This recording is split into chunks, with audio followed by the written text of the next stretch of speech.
Hi dear students, welcome my YouTube channel Study 98 with Knowledge। Super TET TGT ELT grade English teacher के competitive exam की बेहतर तैयारी के लिए स्टडी 98 विद नॉलेज के साथ जुड़ें। बेहतर तैयारी करें। जिन मित्रों ने चैनल को सब्सक्राइब नहीं किया है सब्सक्राइब करें और वीडियो को एंड तक देखें। क्वेश्चन नंबर 13, लौह और रक्त की नीति किसने अपनाई? Option A Balban, option B Alauddin Khilji, option C Mohammad bin Tughlaq, option D Babur. The right answer of this question is option A Balban. लौह रक्त की नीति अर्थात कठोर नीति गुलाम वंशीय शासक बलबन ने अपनाई थी। बलबन ने राजत्व सिद्धांत को ऊंचा करने के लिए सिजदा तथा पैबोस प्रथा का भी प्रारंभ किया था। बलबन ने नवरोज उत्सव भी शुरू कराया था। So the right answer of this question is option A. Question number 14, भक्ति आंदोलन को उत्तर भारत में लाने का श्रेय इनमें से किसको जाता है? Option A Ramanuj, option B Madhvacharya, option C Ramanand, option D Ramdas. The right answer of this question is option C Ramanand. भक्ति आंदोलन को उत्तर भारत में लाने का श्रेय रामानंद को जाता है।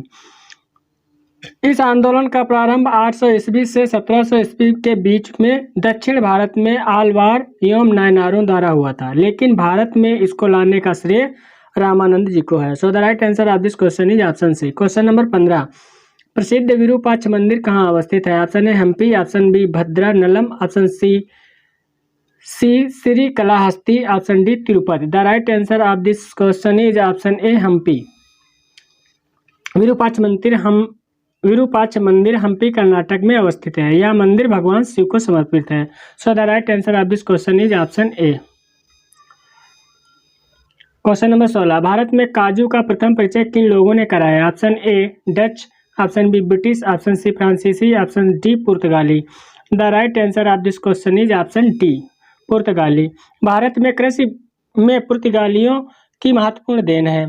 भारत में तंबाकू, मूंगफली, आलू, लाल मिर्च, मकई, टमाटर, शकरकंद, चीकू, काजू, अमरूद, पाइनएप्पल और शरीफा आदि पुर्तगालियों द्वारा ही भारत में लाया गया। सो the right answer of this question is option D. Question number 17, Hindu विधवा पुनर्विवाह अधिनियम 1856, जिसे अधिनियम 15वां 1856 भी कहा जाता है, 26 जुलाई 1856 को लागू हुआ, जिसे लॉर्ड स्पेस द्वारा पारित किया गया था।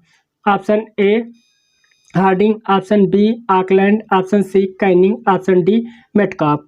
The right answer of this question is option C Canning. Hindu विधवा पुनर्विवाह अधिनियम 1856, जिसे अधिनियम 15वां 1856 भी कहा जाता है, 26 जुलाई 1856 को लागू हुआ था, जिसे लॉर्ड कैनिंग द्वारा पारित किया गया था।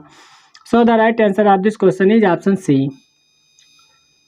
क्वेश्चन नंबर 18, आर्य समाज की स्थापना किसने की थी? Option A Raja Ram Mohan Roy, option B Swami Vivekananda, option C Swami Dayanand Saraswati, option D Raja Radhakant Dev.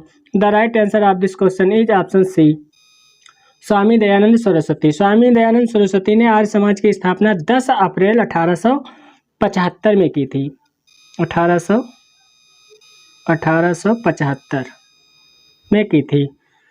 So the right answer of this question is option C. Question number 19, असहयोग आंदोलन कब वापस ले लिया गया? ऑप्शन ए फरवरी 1922, ऑप्शन बी मार्च 1926, ऑप्शन सी मई 1929, ऑप्शन डी सितंबर 1925। The right answer of this question is option A फरवरी 1922। असहयोग आंदोलन फरवरी 1922 को वापस ले लिया गया था। 5 फरवरी 1922 को चोरा चोरी यानी गोरखपुर में हुई एक हिंसात्मक घटना के कारण गांधी जी ने असहयोग आंदोलन वापस ले लिया था। So the right answer of this question is option A. Question number 20, Harappa सभ्यता के एक हिस्से में लोथल की खुदाई की खोज किसने की थी? Option A Dayaram Sahni, option B Rakhaldas Banerjee, option C SR Rao, option D RS Bisht. The right answer of this question is option C SR Rao. Lothal की खोज 1975 ईस्वी में हुई थी। इसकी खुदाई 1955 से लोथल की खोज 1957 में हुई थी। 1957 में हुई थी, जिसकी खुदाई 1955 से 1960 के बीच भारतीय पुरातत्व सर्वेक्षण द्वारा कराई गई थी। गुजरात में स्थित लोथल की खुदाई वर्ष 1957 में हुई एस आर राव द्वारा कराई गई थी। So the right answer of this question is option C, S R Rao.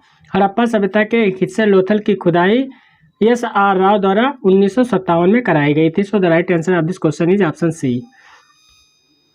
Question number 21, Bharat का सबसे बड़ा एकल द्वीप सुदूर दक्षिण में कौन सा है? ऑप्शन ए रामेश्वरम द्वीप, ऑप्शन बी मिनिकॉय द्वीप, ऑप्शन सी कार निकोबार द्वीप, ऑप्शन डी ग्रेट निकोबार द्वीप। The right answer of this question is option D, great Nicobar द्वीप। भारत का सबसे बड़ा एकल द्वीप सुदूर दक्षिण में स्थित है, ग्रेट निकोबार द्वीप है। So the right answer of this question is option D. Question number 22, Karakoram पर्वत श्रृंखला में सबसे ऊंची चोटी कौन सी है? Option Nanda Devi, option B mount K two, option C Nanga Parbat, option D mount Everest. The right answer of this question is option B, mount K two. Karakoram श्रेणी की सबसे ऊंची चोटी माउंट केटू है, जिसकी ऊंचाई 8,611 मीटर है। यह भारत की सबसे ऊंची चोटी है। So the right answer of this question is option B. Question number 23, वह कौन सी नदी है जिसका उद्गम भारत में नहीं है? Option A Chenab, option B Beas, option C Sutlej, option D Ravi. The right answer of this question is option C, Sutlej. Sutlej नदी दक्षिण पश्चिम तिब्बत में समुद्र तल से 4600 मीटर ऊंचाई पर मानसरोवर के निकट राक्षस ताल यानी तिब्बत से निकलती है। So the right answer of this question is option C. जिन मित्रों ने हमारे चैनल को अभी तक सब्सक्राइब नहीं किया, कृपया हमारे चैनल को सब्सक्राइब करें।